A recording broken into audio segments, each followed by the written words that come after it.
नमस्कार आप सभी को। मैं आदर्श कुमावत आप सभी का राजस्थान क्लासेस के यूट्यूब प्लेटफॉर्म पर बहुत बहुत वेलकम करता हूं।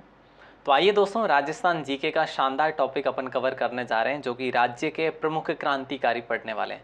दोस्तों, अक्सर एग्जाम में आपको एक प्रश्न जरूर देखने को मिल जाता है क्रांतिकारियों को लेकर, क्रांतिकारियों के जन्म को लेकर, क्रांतिकारियों के कर्मस्थली को लेकर, जन्मस्थली को लेकर, या फिर कोई गतिविधि अगर किसी क्रांतिकारी ने की है तो उसको लेकर भी कोई सवाल बन सकते हैं। उम्मीद करूंगा आप इस क्लास को पूरा जरूर देखेंगे और देखने के बाद में आप एक प्रश्न का आंसर जरूर देंगे जो आपको लास्ट में दिया जाएगा। ठीक है, चलिए दोस्तों, राजस्थान के प्रमुख क्रांतिकारी परीक्षा उपयोगी क्लास होने वाली है। पहला प्रश्न कुछ इस प्रकार से आपकी स्क्रीन पर होने वाला है। राजस्थान में 1857 की क्रांति में प्रथम शहीद कौन हुए थे? तो याद रखना, अमर सिंह भाटिया हुए थे दोस्तों, है ना, अमर सिंह भाटिया, यानी ऑप्शन बी को लॉक करेंगे।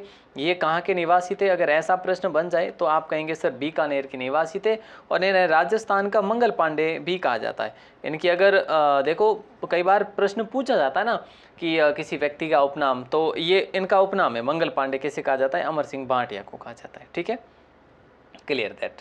अगला सवाल है, राजस्थान के प्रथम क्रांतिकारी कौन थे?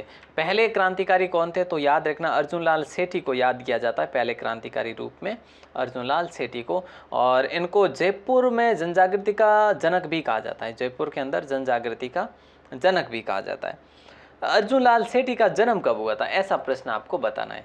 तो इनका जन्म दोस्तों उस समय जयपुर शहर में हुआ था, यानी हम बात करें तो अभी जयपुर सिटी ही है वैसे, और जयपुर ग्रामीण भी है हालांकि अब, और दूदू भी है। तो जयपुर से 3 जिले अब बने हैं, लेकिन फिलहाल 9 सितंबर 1880 को आप लोग लॉक करेंगे।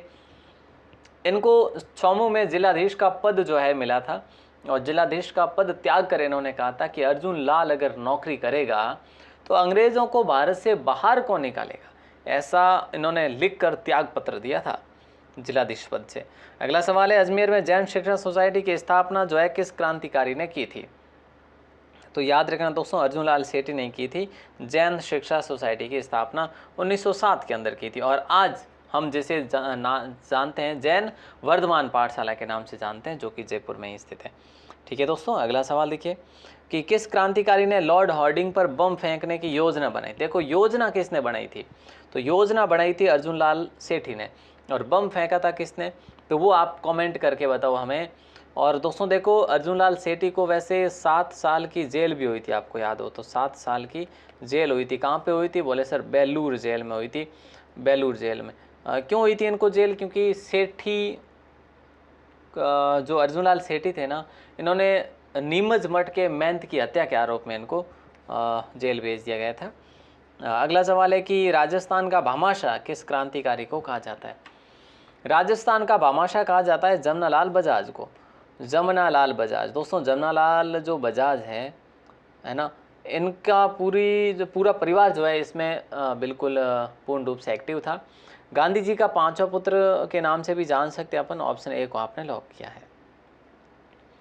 अगला सवाल है, जमनालाल बजाज का जन्म कहाँ पे हुआ था? बताइए दोस्तों। तो जमनालाल बजाज का जन्म जो है काशी का बास में हुआ था, और काशी का बास आपके सीकर में पड़ता है। काशीबास कहाँ पे पड़ता है? सीकर के अंतर्गत। और इनकी पत्नी का नाम था जानकी देवी बजाज, जानकी देवी बजाज इनकी पत्नी का नाम था। दोस्तों, ये बात भी आप याद रख लेंगे। ठीक है, अगला सवाल देखिए, जमनालाल बजाज ने चरखा संघ की स्थापना किस जिले में की थी? ऐसा अगर प्रश्न बन जाए तो फिर जयपुर करेंगे, उस समय जयपुर ही था भैया, है ना। तो कब करी थी अगर ऐसा प्रश्न बने? तो 1926 में। और सीकर प्रजामंडल की स्थापना की अगर बात कर ली जाती है तो भी जमनालाल बजाज को अपन सबसे पहले सूची में रखते हैं। केसरी सिंह बारट को अन्य किस नाम से जाना जाता है? देखिए दोस्तों, केसरी सिंह बारट को अन्य किस नाम से जाना जाता है? तो याद रखिएगा, ऑप्शन ए को लॉक करेंगे। भीलवाड़ा निवासी है ना, भीलवाड़ा निवासी थे केसरी सिंह बारट। राजस्थान केसरी के नाम से इनको जाना जाता था। अगला क्वेश्चन आपके स्क्रीन पर है, किस क्रांतिकारी को लोगों ने मुसलमान दफन समझकर दफना भी दिया था? तो वो थे अर्जुन लाल सेठी। दोस्तों, अजमेर दरगाह में बच्चों को जो है फारसी अरबी भाषा पढ़ाते हुए इनका 1941 में निधन हो गया था, और वहीं पे जो है वहाँ के लोगों ने जो है मुसलमान समझकर दफना दिया था। तो अर्जुन लाल सेठी की बात हो रही है, ऑप्शन बी आपका लॉक आंसर होगा। अगला सवाल देखिए दोस्तों, क्या पूछा जा रहा है कि केसरी सिंह बारट का जन्म कब हुआ था? केसरी सिंह बारट का जन्म हुआ था 1872 में, याद रखना 1872 में। 21 नवंबर 1872 में हुआ था। कहाँ पे हुआ था? तो शाहपुरा में उस समय हुआ था। हालांकि शाहपुरा अब आपका अलग से जिला बन चुका है और देवपुरा गांव में हुआ था दोस्तों, याद रखना है ना, देवपुरा गांव, शाहपुरा के देवपुरा गांव में, ये बात याद रखेंगे। और निधन इनका हुआ था 1941 में, जहाँ पे मैंने आपसे बात करी, कहाँ पे? ये अजमेर दरगाह में। ठीक है, क्लियर है। अगला सवाल है कि राजस्थान में सशस्त्र क्रांति का जनक किन्हें कहा जाता है? तो गोपाल सिंह खरवा को कहा जाता है, गोपाल सिंह खरवा को कहा जाता है। ऑप्शन डी आप सभी का करेक्ट आंसर हो जाएगा। अगला सवाल देखिए, वीर भारत सभा की स्थापना किन दो क्रांतिकारियों ने की थी? वीर भारत सभा की स्थापना किन दो क्रांतिकारियों ने की थी? तो गोपाल सिंह खरवा थे एक तो, और एक केसरी सिंह बारट थे। तो ऑप्शन डी आप सभी का करेक्ट आंसर हो जाएगा। 1910 में की थी। ठीक है, अगला सवाल है, जोरावर सिंह बारट का जन्म किस जिले में हुआ था? जोरावर सिंह बारट का जन्म किस जिले में हुआ था? तो दोस्तों याद रखना, उदयपुर जिले में हुआ था। उदयपुर को लॉक करेंगे ऑप्शन ए को। बेहतरीन सवाल है, शानदार सवाल है। केस सिंह बारट जो है, इनके छोटे भाई की बात करें, प्रताप सिंह बारट। ठीक है, देखो केस सिंह बारट का छोटा भाई कौन था? जोरावर सिंह बारट। ठीक है, और प्रताप सिंह बारट का चाचा थे ये जोरावर सिंह बारट। तो ये आपको याद रखना है जोरावर सिंह बारट के बारे में। बाकी इनके गुरु अमीर चंद थे, ये भी आपको बात याद रखनी है। पद्म विभूषण प्राप्त करने वाली राजस्थान की पहली महिला इनमें से कौन सी है? जो ऑप्शन के अकॉर्डिंग आपको आंसर देना है। आपका आंसर आएगा रतन शास्त्री। ऑप्शन सी को आपने लॉक कर दिया। अगला सवाल है, भारत में किसान आंदोलन का जनक किन्हें कहा जाता है? देखिए दोस्तों, भारत के अंदर किसान आंदोलन का जनक जो है ना, विजय सिंह पथिक को कहा जाता है। किसको कहा जाता है? विजय सिंह पथिक को कहा जाता है। अच्छा क्वेश्चन है, ऑप्शन बी को आपने लॉक किया। 1888 में इनका जन्म हुआ था दोस्तों। कहाँ पे हुआ था? यूपी में हुआ था। 1888 में इनका यूपी में जन्म हुआ था। ठीक है, अगला सवाल देखिए, राजस्थान केसरी, नवीन राजस्थान, तरुण राजस्थान आदि अखबारों का संपादन किसने किया था? तो याद रखना दोस्तों, विजय सिंह पथिक ने ही किया था। किसने करा था? विजय सिंह पथिक ने ही किया था। ऑप्शन डी को लॉक कर देंगे। और इनके साथ में भी थे, वैसे इन्होंने वीर भारत सभा की स्थापना भी करवाई थी, तो इनके साथ में और इनके सहयोगी भी थे। हीरालाल शास्त्री का जन्म कहाँ पर हुआ था? तो बताइए दोस्तों, हीरालाल शास्त्री जी का जन्म जो है जयपुर में हुआ था। और जयपुर में भी कहाँ पे? तो जोबनेर में हुआ था। ठीक है, तो ये बातें आप याद रखेंगे। बाकी अगर बात करें कब हुआ, तो 1899 में इनका जन्म हुआ था। इनकी पत्नी की बात करें रतन शास्त्री, ये भी इन्हीं के साथ में क्रांतिकारी बने रहे। और इनकी पुत्री का नाम था शांताबाई। ठीक है, इन्होंने भी एक स्कूल की स्थापना करी थी दोस्तों, तो वो अपन आगे पढ़ेंगे। तो राइट आंसर जो है क्या हो जाएगा? जयपुर है वैसे। 1899 जोबनेर में। रतन शास्त्री की पत्नी जो है, हमने बात करी है, पत्नी का नाम, पुत्री का नाम शांति देवी।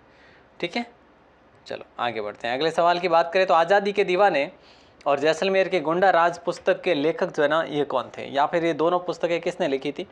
तो सागरमल गोपा ने लिखी थी दोस्तों। ये यहाँ के जैसलमेर के एकमात्र क्रांतिकारी थे। इनके बारे में और भी कथन आपके सामने आने वाले हैं। ठीक है, जन्म भी इनका जैसलमेर में हुआ था। राजस्थान का गांधी और गांधीवादी विचारों के या फिर सर्वोदय नेता जो थे ना, वो किसे कहते हैं?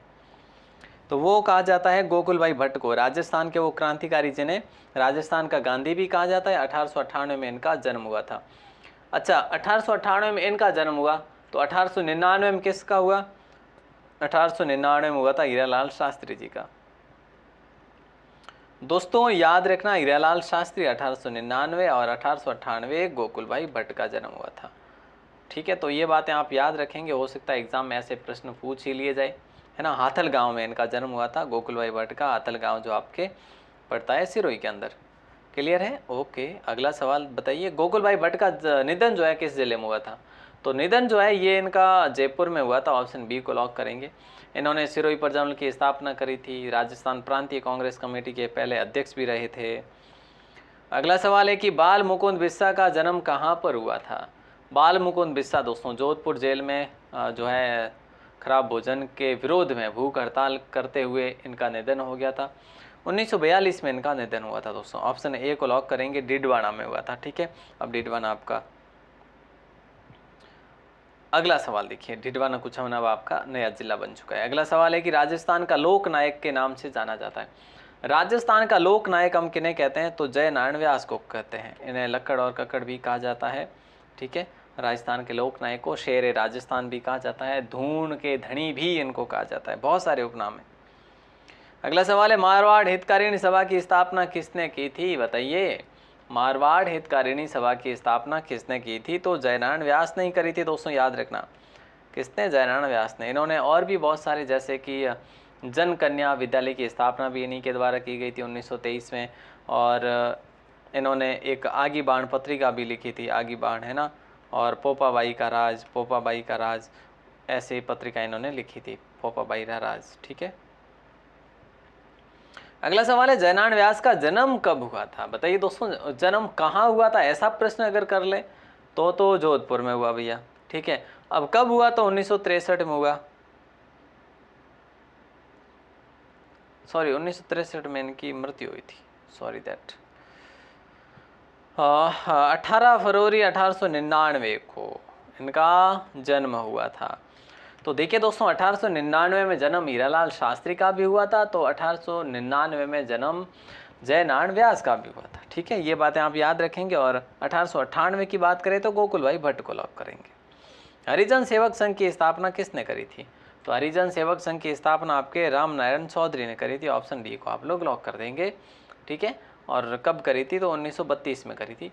और अगला सवाल आपकी स्क्रीन पर है कि राम नारायण चौधरी ने किस पत्रिका का संपादन किया था। राम नारायण चौधरी ने किस पत्रिका का संपादन किया था, तरुण राजस्थान, नया राजस्थान और दैनिक नवज्योति, सभी।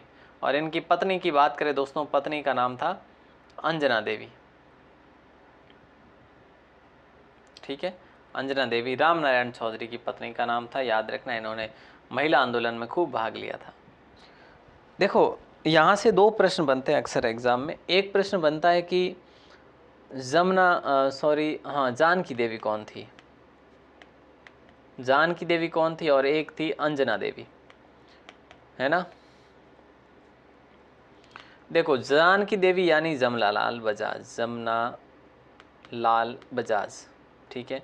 और अंजना देवी यानी कि जमना लाल नाम आ रहा है, अंजना देवी यानी कि राम नारायण चौधरी, राम नारायण चौधरी।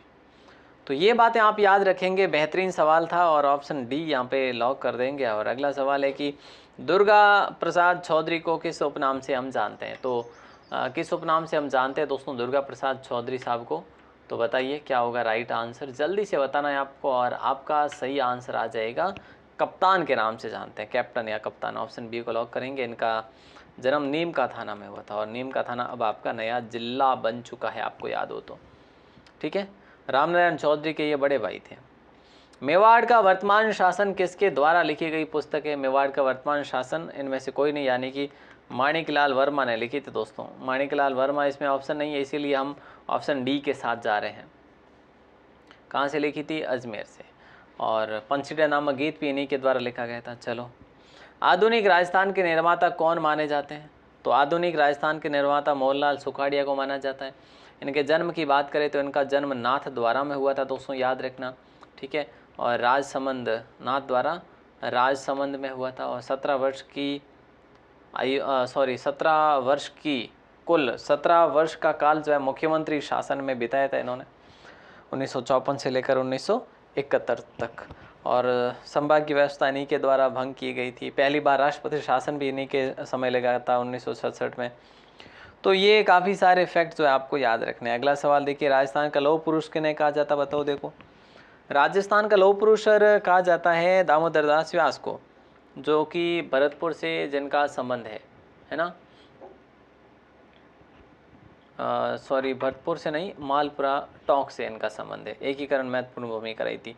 पूंजा धीर जी किससे संबंधित था दोस्तों, पूंजा धीर जी गोविंद गिरी से संबंधित थे, गोविंद गिरी का मुख्य शिष्य था पूंजा धीर जी। ऋषिदत्त मेहता का जन्म कहाँ पे हुआ था, तो याद रखना ऋषिदत्त मेहता का जन्म बूंदी में हुआ था। और आज़ादी के समय इनका पूरा परिवार जेल गया था। 1923 में ब्यावर से इन्होंने क्या किया था, 1923 में ब्यावर से इन्होंने राजस्थान अखबार का प्रकाशन भी किया था। अगला सवाल, बाबूजी के नाम से प्रसिद्ध क्रांतिकारी किस आंदोलन के से संबंधित है, बाबूजी के नाम से प्रसिद्ध क्रांतिकारी किस आंदोलन से संबंधित है, तो याद रखना ऑप्शन ए को लॉक करेंगे, एक ही आंदोलन।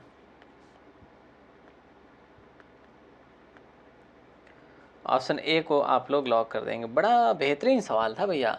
आदिवासियों का मसीहा भी कहा जाता है किन्हें?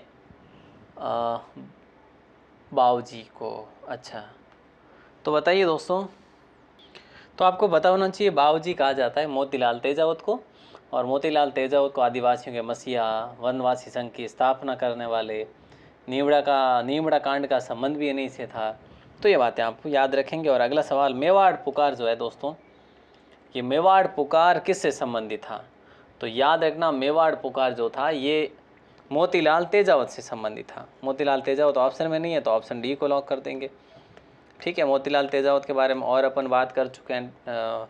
इनकी जो ये मेवाड़ पुकार था ना, ये 21 सूत्रीय मांग थी। कितनी? 21 सूत्रीय मांग पत्र था, जो कि महाराणा मेवाड़ को सौंपा था। कोलियारी गांव उदयपुर में इनका जन्म हुआ था। ठीक है, अब एक सवाल जिसका आंसर आपको देना है कमेंट सेक्शन में, मैं वेट करूंगा दोस्तों। त्याग भूमि नामक समाचार पत्र के संपादक कौन थे? इनमें से वो कौन थे जो संपादक थे किसके? त्याग भूमि नामक समाचार पत्र के।